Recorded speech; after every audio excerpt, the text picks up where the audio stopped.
பால் பணியாரம் recipe பண்ணலாமா? இது வந்து பார்த்திங்கன்னா என்னோடய சித்தியோட ரெசிபி. அவங்க கிட்ட தான் நான் ஃபஸ்ட் டைம் அவங்க செஞ்சு தான் சாப்பிட்ருக்கேன்.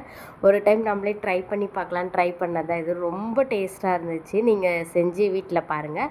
இதுக்கு வந்து 1/2 கிளாஸ் பச்சரிசி, 1/2 கிளாஸ் உளுந்த பருப்பு. இதுவே அதிகம் தான். இது ஒரு 4 ஹவர்ஸ் ஊற வச்சுருங்க. ஊற வச்சுட்டு நல்லா கழுவி எடுத்துட்டு மிக்ஸி ஜாரில் போட்டு அரைச்சிருங்க. உப்பு எதுவுமே போட வேண்டாம். இது புளிக்கவும் வேண்டாம். இது நீங்கள் அரைச்சி கலந்து போண்டா போடும்போது நீங்கள் உப்பு போட்டுக்கிட்டால் போதும். நல்லா கரைச்சி வச்சுருங்க. அதுக்கப்புறம் இதுக்கு தேங்காய் பால் எடுக்கணும். தேங்காய் பால் எடுத்துட்டு தேங்காய் பாலில் வந்து சர்க்கரை, அதுக்கப்புறம் கொஞ்சமாக ஏலக்காய் தூளை வந்து நான் போடுறதுக்கு வீடியோ எடுக்கலை, அதனால் நீங்கள் ஏலக்காய் தூள் போட்டுக்கோங்க. ஏலக்காய் தூள் போட்டு ஒரு கடாய் வச்சுட்டு எண்ணெய் காஞ்சினே குட்டி குட்டி போண்டாவாக போட்டு பாருங்கள். எண்ணெய் நல்லா காஞ்சிட்டுனே அந்த போண்டா நல்லா உப்பி அதுவே வரும். நம்ம ரொம்ப திருப்பெல்லாம் தேவையில்ல. ஒரு லைட் ப்ரௌன் கலர் ஆனால் போதும், கோல்டன் கலர் ஆனால் போதும்.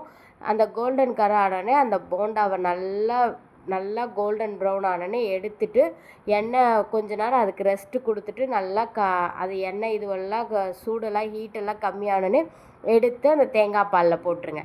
தேங்காய் பாலில் போட்டோன்னே பார்த்திங்கன்னா ஒரு 10 to 15 மினிட்ஸ் ஊற வச்சு சாப்பிட்டிங்கன்னா டேஸ்டியான பால் பணியாரம் ரெடி. செஞ்சு பாருங்கள்.